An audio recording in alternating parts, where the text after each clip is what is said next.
What's up, everybody? It's Alex from Heavy New York. Final interview at day one of Sonic Temple Fest. Final. Let's make it work. Yep. Holy and we're ending shit. things on a high note. We got Craig Gass here. I'm a comedian. You might need to Google that. Well, you should Google it. Yeah. And listen to him on the Jasta Show. Subscribe to Gas Digital Network. Yeah, Jamey Jasta, man. I fucking love that guy. I can curse, right? Yeah. Yeah, all right. Yeah, Jamey. I wouldn't have a comedian on the show. Yeah, Jamey Jasta, man. I like every time we sit down and have a conversation, there's always like a plan. And it's like, all right, we're going to do all this stuff. And we never get to the plan. We just end up shooting the shit and laughing for 2 hours, and it just goes totally sideways. Yeah. And then I always find myself going, dude, I still have those things I need to talk to you about. And then we get together again, and we still go sideways. And then, but yeah, that's fun. Did you try the Jasta Show drinking game yet? No, I haven't. What is the Jasta drinking show? Okay, so every time, it's more common now, but every time he interrupts the podcast for an ad, or to plug something, you have to chug your beer until it's over.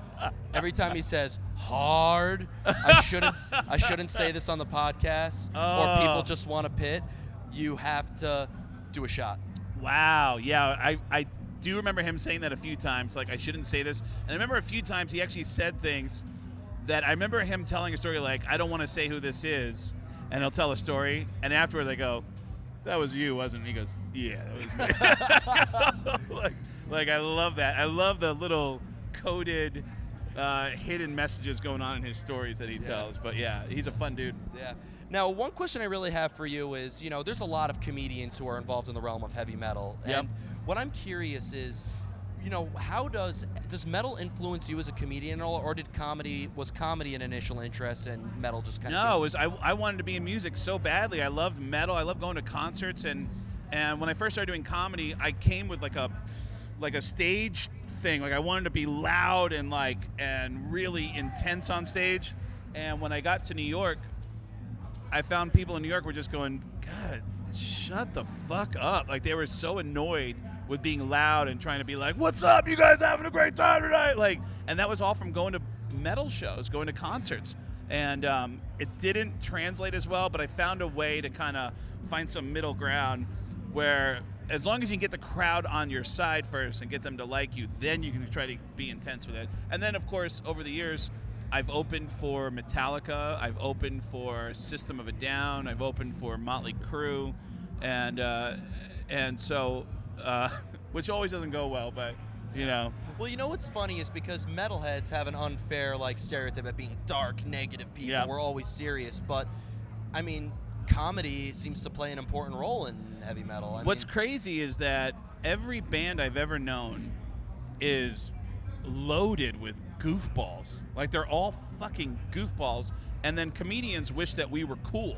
So that's where that mutual admiration society comes from, is that comedians aren't we're not rock stars, we're just very flawed, and we put all of our flaws out there for everyone to see and all of our shortcomings, and musicians are just fucking goofballs. I did a tour with Alice in Chains as their opening act. That is some of the most serious, most moody music I've ever heard in my life, and they might be the 4 goofiest human beings I've ever met in my life.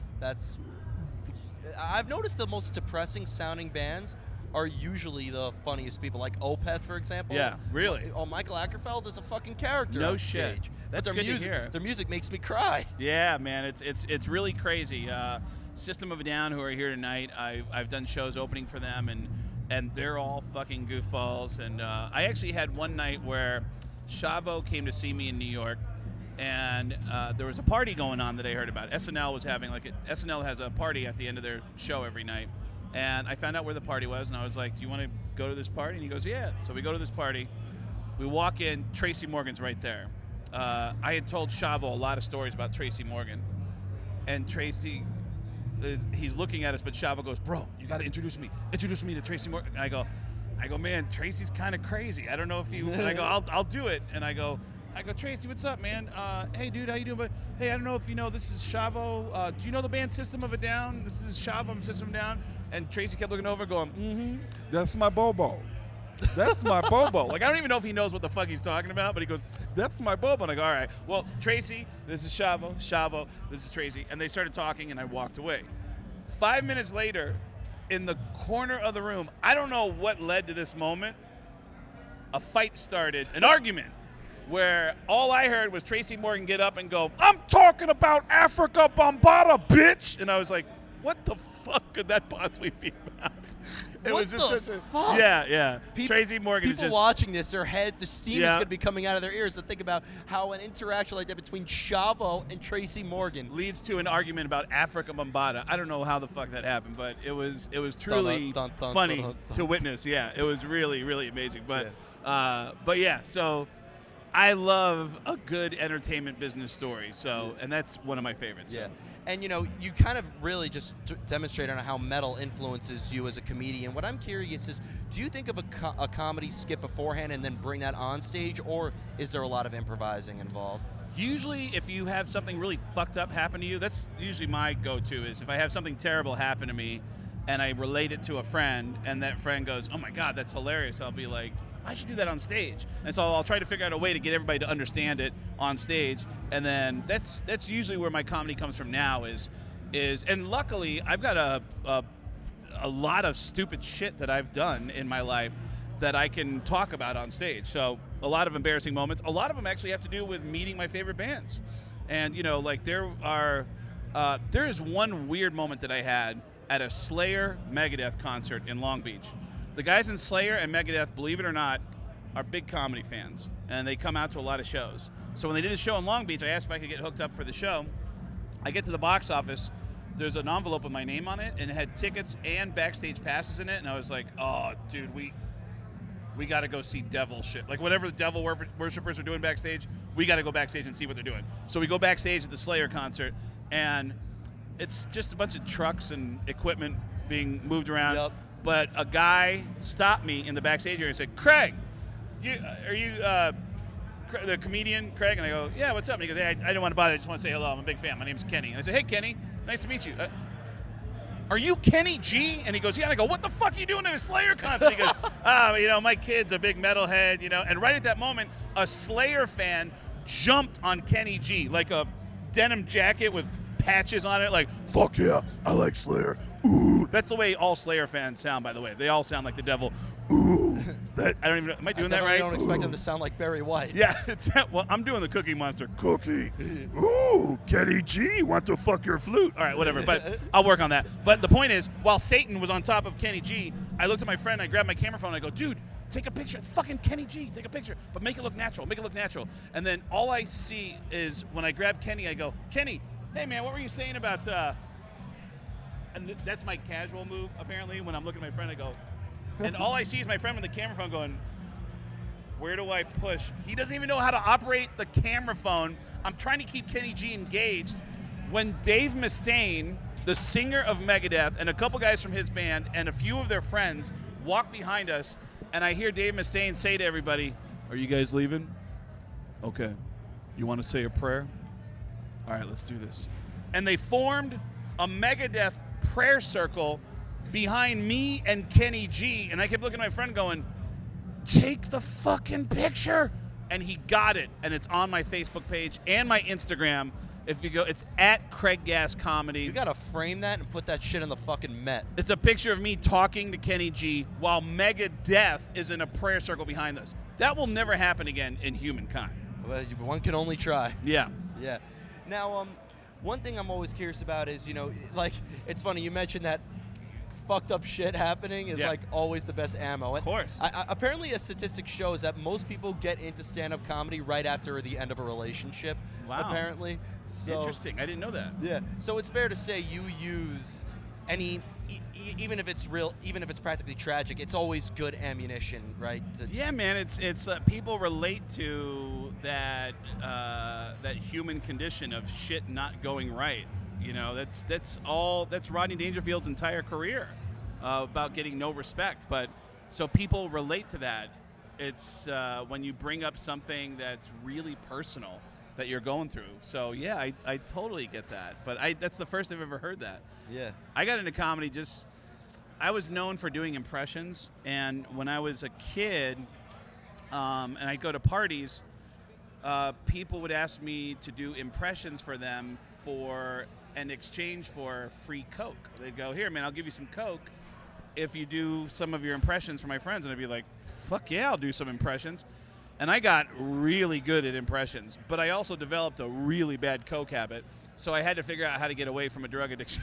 and then I ended up on the Howard Stern show. Howard Stern turned into King of Queens, Sex and the City, and then Family Guy, and et cetera, et cetera. So, yeah. But yeah, I guess what I'm saying is coke is not always bad.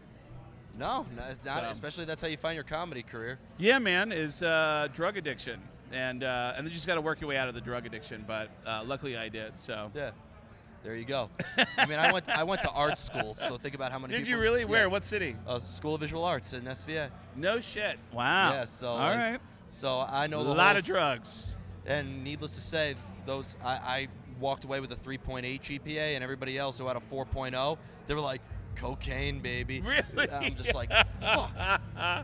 Wow, I was never that good, but yeah, I'm impressed with that story though. Yeah, I'm impressed. And the final question I'd like to ask you is Sonic Temple here. I mean, this is actually my first festival ever working and even attending. You know, there's a lot of awesome shit happening. Bands are playing everywhere. Some great spoken word. Yep. Excuse me. But you'll be doing the spoken word with Tom Morello and all those guys. What are you most stoked to see also, like in terms of bands? And I'm looking forward to seeing Henry Rollins tonight, Tom Morello, System of a Down, who I've been a huge fan of for a long time. I love those guys. Tomorrow, Disturbed. I'm looking forward to seeing Zach Wilde, who I haven't seen since we did a roast of Corey Taylor here a few years ago. Wow. I'm looking forward to seeing the Struts, who I've opened for a few times over the last 2 years. They played Motley Crue's final show, I think. They did. They were at Motley Crue's final show, and it was kind of a funny story that I wanted to be the opening act for that final show because I opened 2 shows for Motley Crue on the farewell tour, and Tommy Lee had mentioned that he wanted me to be part of the final show, and I, as a Motley Crue fan as a kid, I wanted to be a part of that last show. And when I found out they were going to go with a band, I was like, who's the band? They were like, well, we're going to go with this new band called the Struts. And I was like, fuck those guys. And then I saw them, and I was like, oh my God, these guys are amazing. So when they came to Sirius XM to do an interview with me and Opie, I apologized to them and said, hey, man, I owe everyone in this band a huge apology because I hated you guys for no good reason. I was just jealous, and they ended up asking me to open for them that night in Brooklyn, and then I've opened for them a few times since then. So the Struts are amazing. Yeah, they really are. Really amazing live. Yeah. So it seems like there's they got great art exhibitions here. Like this really is an arts festival. Yeah, dude, there's so much cool shit that's going on here, and you're gonna have a great time. I mean, it's like everyone's coming through here to talk to people. So it's overall, it's gonna be I think it's gonna be a great first experience for you, man. Awesome, thank you. Right on, thank you. So before we go, is there just anything else that you'd like to promote in terms of shows or any shout outs or maybe one impersonation for the fans? Sure. How about well, first of all, go to getgas.com, getgas with 2 S's.com for all the links to all the social media, and I'll do a couple of, what is the name of the site again? Heavy New York. Is it heavynewyork.com? Heavy.nyc. Heavy.nyc. All right. Take the audio of this and replay it anywhere you want. Hey, this is Christopher Walken, and you're listening to Heavy.nyc. Turn it up and get some Coke. Hey, what's going on? This is Tom Arnold. I like fat women and cocaine. You're listening to Heavy.nyc. Keep it tuned right here. I'm going to call my sponsor. Hey, what's happening? This is Tracy Morgan. I'm a black dude. You're listening to White Devil music right here at Heavy.nyc. Turn it up, White Devil. That's crazy. Hey, what's going on? This is Adam Sandler, and you're listening to Heavy.nyc. Keep it tuned, and I like Jews. Shibby-doo. Hee-hoo. That sounded a little Bill Cosby. That did. Hey, this is Paul Stanley, and this is Gene Simmons from KISS, and you're listening to the one website dedicated to everything that's KISS, Heavy.nyc. You owe me $4. Boom. How's that? I'd be happy to give Gene Simmons $4 for that. Thank you so much. Thank you, Craig. brother. That was fun, man. Everybody, Craig Gass, this is Alex from Heavy New York, invading Columbus, Ohio for Sonic Temple. We'll see you next time.